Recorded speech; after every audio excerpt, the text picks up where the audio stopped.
몸풀자. 갈래? 근데 진짜 어디를 봐야 돼? 카메라. 카메라 렌즈. 여기를 봐야 돼? 응. 네, 여기. 너무 초부담이다.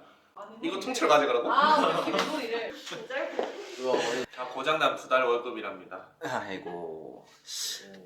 자, 시작하겠습니다. 오늘 인터뷰 시작할게요.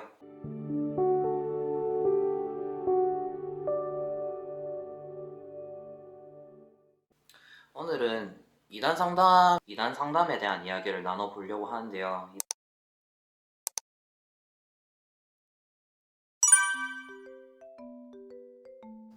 이단 상담을 이제 가면 안 된다라고 이제 이야기를 들었었고 신천지 내에서는 신천지 교리 말고는 전부 다 이제 비진리로 이제 얘기를 하니까 그런 비진리에 대한 이야기들을 듣게 되면은 우리의 영이 물들어 간다. 그래서 결국에는 받았던 말씀을 뭐 잃어버리게 된다. 이렇게 얘기를 해서 아예 안 듣는 게 제일 좋다라고 해서 이단 상담에 대해서는 굉장히 부정적으로 이야기를 많이 들었습니다. 신천지에서는 신천지의 말씀과 교리가 진리라고 믿기 때문에 이단 상담에 가게 되면은 진리의 말씀인 신천지 말씀에 꼬투리를 잡아서 이거 틀렸어, 이거 잘못된 거야 라고 말한다고 들었습니다. 그래서 신천지에서 믿음이 약한 사람 혹은 의심하는 사람이 이 이단 상담을 가게 되면 많이들 나간다고 이야기를 들었습니다. 그러면은 혹시 신천지에서 이단 상담을 가면 이런 이야기를 한다더라 라고 들어본 건? 대표적으로는 신천지 총회장 이만희의 행실이 잘못됐다, 여자 문제가 있다, 이런 얘기가 있었고, 신천지의 교리 일부를 가져와서 짜집기해서 이거 잘못됐어, 이거 이상하지 않아? 이런 식으로 많이들 이야기한다 들었습니다. 이제 신천지 교회에 입교를 한다면 조금 들었던 내용인데, 반전교회까지 듣진 않았지만 이단 상담이라는 게 있다라는 거를 계속 언급을 해주더라고요. 그리고 공지 시간에 누가 탈퇴를 했다느니 이 사람이 이제 배도자가 됐다, 배도자 멸망자 명단 같은 걸 가끔씩 띄워줄 때가 있었어요. 그래서 나중에 저 사람들은 누구냐 물어보니까 이단 상담을 가가지고 저버린 사람들 있다, 저 사람은 이제 우리를 배도하러 오고 우리를 공격할 거니까 저 사람들 특별히 조심해라 라고 말하면서, 이단 상담에 가면은 그 한 번 신천지를 떠나게 되면은 7 악한 마귀가 우리 영 안에 들어오면서 너네는 지금보다 더 못한 너무나도 끔찍한 상황에 처할 거다 라면서 우리의 영이 죽는다는 소리를 많이 들었거든요. 그래서 이단 상담 가면 너는 영이 죽으니까 그걸 각별히 주의해라, 그렇게 항상 들었었죠. 주변에 배도자 있었어요? 본인 나가기 전에? 잘 알던 사람은 아니었고 그냥 같은 교회에 하도 교인들이 많다 보니까 그 중에 한 사람이 배도했다는 얘기를 들은 적이 있습니다. 그걸 들었을 때 그때 마음은 좀 어땠었나요? 이 좋은 데를 두고 저기로 대체 왜 나가는 거지? 나는 싸워서 이길 수 있을 것 같은데 저 사람은 정말 분별력이 없었나 보다, 믿음이 약했나 보다. 근데 제가 이렇게 생각할 수밖에 없었던 이유는 그렇게 공지가 내려와요. 배도자들은 영이 약하기 때문에, 신앙이 약해서 평상시에 얼마나 못했으면 이렇게 배도를 하겠냐, 이렇게 말을 많이 했었습니다. 본인도 그런 얘기 들었을까? 아마 그렇지 않을까요?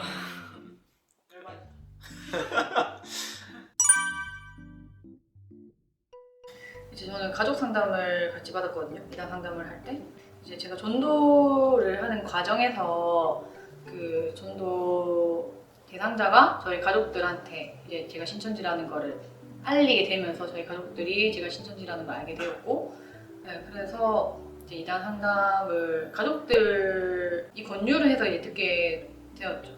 네. 이단 상담은 가족의 권유로 받게 되었는데요. 가족들이 제가 신천지 생활을 하면서 말하지 않은 것들이 많았었는데 그 부분에서 의심을 하다가 저희 집이랑 안드레 지파교회가 가까워서 제가 거길 들어가는 길을 어머니께서 우연히 목격하게 됐고, 그걸 계기로 제가 신천지 다니는 것을 알게 됐고, 그리고 어머니가 원래 교회를 다니셨던 분이어서 이단에 대해서 조금 알고 있어서 이거 이상한 곳이다, 한번 이단 상담을 받아보면 어떨까? 그렇게 권유를 하게 돼서 이단 상담을 받게 됐습니다. 저도 부모님께서 제가 신천지에 다닌다는 거를 알게 되셨어요. 제가 말씀을 드린 건 아니었고 이제 나갈 핑계를 만들어야 되니까 제가 학과 공부를 하러 스터디 모임을 만들었다, 그 사람들이랑 이제 공부를 하고 오겠다 라고 해서 나가고 제가 그렇게 거짓말하고 나와서 저는 신천지 교회를 갔었죠. 도서관에 가 있다고 거짓말하고. 하루는 어머니께서 이제 전화가 오셨어요. 형철아 너 어디니? 아 도서관에서 공부하고 있지. 근데 내가 지금 도서관인데 너 없는데 어딨냐? 그래서 그때 살짝 의심을 하셨던 것 같아요. 얘가 좀 뭔가 이상하다 싶어서 도서관 갔다니 도서관에 찾아오신 것 같은데 딱 걸린 거죠. 그때 부모님께서 아시게 됐고 그 다음에 형철아 너가 이런 상담을 받아보는 게 어떻겠냐 하고 나중에 권유를 해주셨고 결국 받기로 해서 이런 상담을 받게 됐습니다. 그때 어머니께서 그 도서관에 오셨다고 했었잖아요. 그때 본인 마음은 좀 어땠어요? 그냥 여기서 폭탄이 뻥! 어. 망했다 생각했습니다. 처음에는 무조건 이겨야겠다. 이제 신천지에서는 말하기를 이단 상담을 받게 될 때 우리가 교리로 싸워 이길 수 있다. 거기서 말하는 거는 비진리고 우리는 실상까지 이제 겸비한 진리 말씀이니까 우리도 웬만한 문제는 다 이긴다고 이렇게 얘기를 했기 때문에 사실은 저는 이단 상담을 받겠다라고 했을 때 큰 걱정이 없었거든요. 난 당연히 내가 받은 말씀을 그대로 얘기하면은 싸워 이겨 나갈 수 있겠지 라고 생각을 이제 했죠. 간사님께서 들어오셔가지고 상담을 해주잖아요. 그렇게 했을 때도 이제 어떻게 이걸 받아치지? 이제 이런 생각만 사실은 했었고. 일단 저도 교리적인 부분에 있어서는 뭔가 항상 반증하려고 많이 노력을 했지만 그럴 수는 없었던 것 같아요. 반증하기는 쉽지 않았고. 신천지에서는 이단 상담에 대해서도 대처해 놓은 자료들이 많아서 처음에 이야기를 들었을 때 나 이거 신천지에서 들어본 적 있어. 이것쯤이야? 이거는 뭐 아무렇지도 않네? 그러면서 좀 많은 부분을 그냥 한 귀로 듣고 한 귀로 흘렸던 게 많았던 것 같습니다. 신천지에서 내가 들었던 말들이 다 진짜가 아닌가 보다. 진짜 아닐 수도 있겠다. 아니면 어떡하지? 잘못됐다는 걸 알게 됐을 때 제가 지난 5년 동안 거기서 신앙했던 게 무엇이 되지? 어떻게 되는 거지? 하면서 생각이 많았던 것 같습니다. 지난 5년간의 그 모든 것이 먼지가 되어가는 느낌?